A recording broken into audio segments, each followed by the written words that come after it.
Mikhail had not been on a date in 7 years. He stood in front of his bathroom mirror, adjusting his shirt collar for the 5th time, wondering if he was about to make the biggest mistake of his life. His best friend Dmitri had cornered him 3 weeks ago at work, insisted that he was too young to live like a monk, and promised to set him up with someone special. Mikhail had agreed mostly to shut him up. But now, as he looked at his reflection, he questioned everything. His son Alexei was downstairs, sitting on the couch with a juice box, asking questions about where Papa was going. Mikhail had explained as best he could. Date. Friend's idea.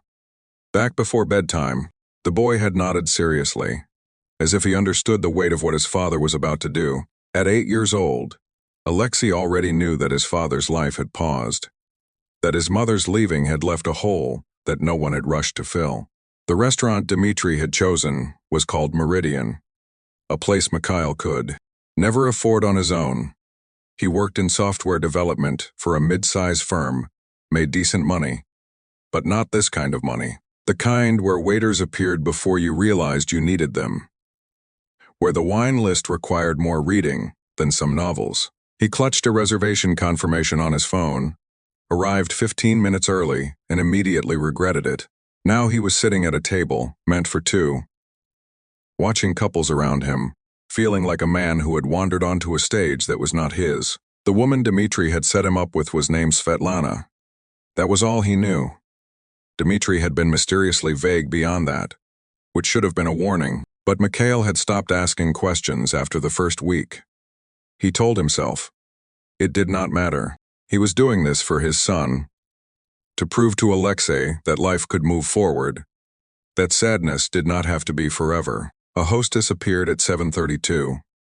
She led a woman toward his table. Mikhail stood, smiled, prepared himself for polite conversation and an awkward evening. Then he saw her face. She was not what he expected. Mikhail was not even sure what he had expected. But it was not this woman. She was older than him, maybe by 10 years, with dark hair swept back from her face, with eyes that seemed to look directly at him without hesitation.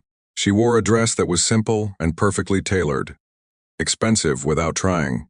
She moved with the kind of confidence that came from years of being in control. She extended her hand. Mikhail, she said, pronouncing his name carefully. I am Svetlana Volkova. Your friend Dmitri speaks highly of you. Her English carried a Russian accent, faint but present, the sound of someone who had learned the language later and kept their roots in the pronunciation. Mikhail took her hand, shook it, felt something shift in his chest that he did not expect to feel. He speaks well of you too, he said, which was technically true, though Dmitri had actually said almost nothing, which Mikhail now understood must have been intentional. They sat.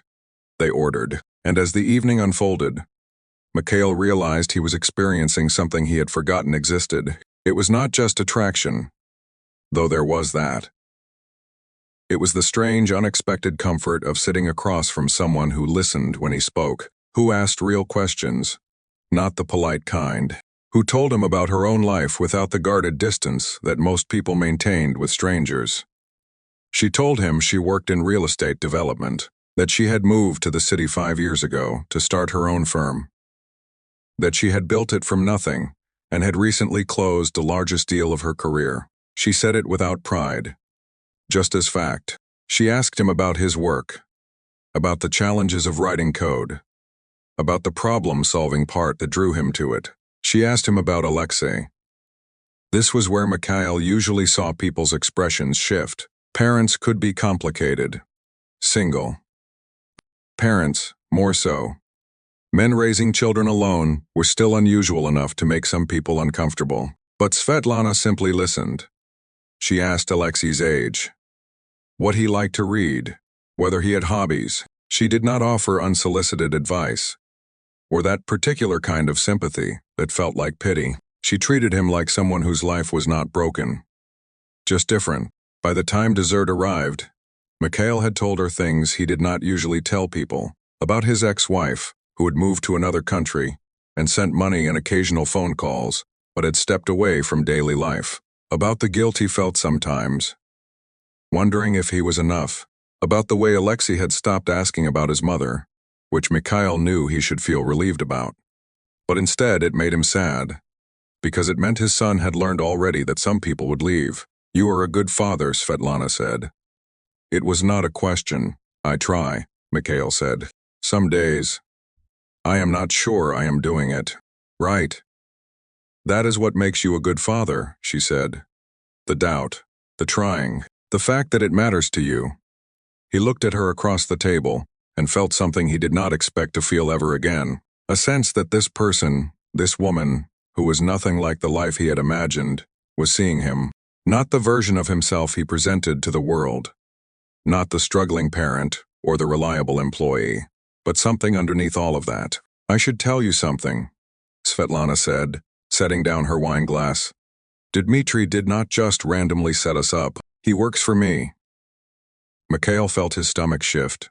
"I own the company where Dmitri works. He came to me months ago, told me about his friend, said I should meet you. I said no. I do not usually do these things. I do not usually have time for these things." But he was persistent. "He told me you were interesting, that you were kind, that you had a son who needed to see his father happy. I thought it was manipulative." She paused. "But I have learned that sometimes the people who love us manipulate us for good reasons." Mikhail was not sure how to respond to this. There was something unsettling about being discussed like this, being set up so deliberately. But there was also something oddly honest about it. Svetlana was telling him the truth, instead of letting him believe a comfortable lie. "Are you upset?" she asked. "I do not know," Mikhail said, which was true. "Is this a job interview? Am I some kind of charitable project?" "No," Svetlana said. She leaned forward slightly. "This is me telling you that I came here tonight expecting nothing. And I found something I did not expect to find. So now I am telling you the truth about how we got here. Because I think you deserve that. Because if something is going to happen between us, it should start with honesty. Not with the fiction that this was random." Mikhail thought about this. He thought about his life, which had become very small and very safe. He thought about Alexei, who needed more than a parent who was just present. He needed a parent who was alive. He thought about Svetlana, who was powerful and accomplished and could have chosen anyone, and yet was sitting across from him, being vulnerable in her own careful way. "I am scared," Mikhail said. "I have been scared for a long time." "Of what?" Svetlana asked. "That I am not enough. That I will fail. That I will hurt people. That no one will want to build something with a man who already has so much responsibility." Svetlana reached across the table and placed her hand on his. It was the kind of touch that felt like an answer. "I am scared too," she said. "I am scared that I am too old for this. That I have spent so many years building my company that I do not know how to build anything else. That I might not know how to be a stepmother. That if I try and fail, I will have risked everything. But I think sometimes the right thing is also the terrifying thing." They stayed at the restaurant until it was nearly closing time. The waiters began clearing tables around them with pointed patience. Svetlana laughed. A real laugh that transformed her face, and Mikhail knew he was already in trouble. The kind of trouble that felt like the opposite of trouble. The kind that felt like waking up. When they left the restaurant, Mikhail walked her to her car. A sleek black vehicle that felt like an extension of her life, elegant and controlled. She kissed him, briefly, carefully, like she was asking a question, rather than providing an answer. "Dmitri will want to know every detail," Mikhail said. "Let him wonder," Svetlana said. "Some things should remain private." The next 3 months unfolded slowly. Mikhail did not rush. He introduced Alexei to Svetlana carefully, in neutral places at first. A park where Alexei could run and burn off energy. A cafe where she could sit quietly and read while Mikhail and his son played chess. She did not try too hard. She did not attempt to be something she was not. She was simply herself, honest and present, and occasionally amused by the chaos that came with parenting a child. Alexei, for his part, was suspicious at first, as children are. But Svetlana won him over by asking about his interests without condescension, by remembering small things he mentioned, by bringing him books she thought he would like. She never asked to be called anything other than her name. She never tried to replace anyone or fill any role she was not invited to fill. Mikhail watched his son come alive in ways he had not seen in years. The weariness that had settled over him began to lift. He laughed more easily. He asked more questions. And one evening, while Mikhail was making dinner and Alexei and Svetlana were playing a card game in the living room, Mikhail heard his son say, "My mom lives far away, but Svetlana is here. Is that okay?" And Svetlana's response, gentle and firm, "That is very okay. Your mom is your mom. I am someone else. And that is good too. There is enough love for both things." Mikhail had to sit down for a moment, had to let himself feel the weight of that conversation, the permission it gave him to move forward. 6 months later, Mikhail was standing in Svetlana's office on the 50th floor of a building that had views of the entire city. She was going through contracts, the day moving beneath her hands with the smooth certainty of someone in their element. She looked up, caught him watching, and smiled. "What?" she asked. "I was just thinking about that first night," Mikhail said. "How certain I was that nothing good could happen to me anymore. How sure I was that my life had already been written. And now," Svetlana asked, "now I think that sometimes the best things come when we stop trying so hard to control the narrative. When we just show up, honestly, and let someone else show up honestly too. When we trust that maybe two broken things can make something whole." Svetlana stood and crossed the room to him. She was still the same woman who had moved through that restaurant with such confidence. But now there was something softer in her. Something that had grown in the months they had been building their life together. "I have something to tell you," she said. "I am thinking of taking on a less demanding role at the company. Something with better hours. More flexibility. Alexei asked me to help him with a science project next month. I said yes." Mikhail felt his eyes burn. "You do not have to change your life," he said. "I am not changing my life," Svetlana said. "I am expanding it. There is a difference."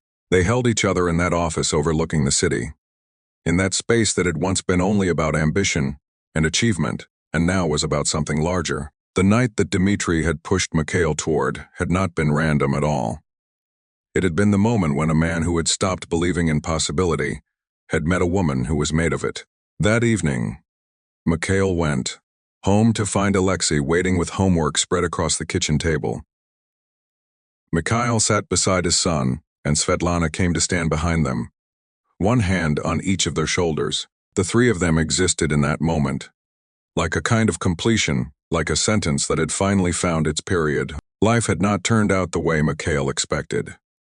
It had turned out better, not because it was perfect, but because it was real, chosen, built with intention by people who understood the cost of connection and decided it was worth paying. And sometimes that is the greatest love story of all. Not the one that finds you when you are looking, but the one you stumble into when you finally stop running.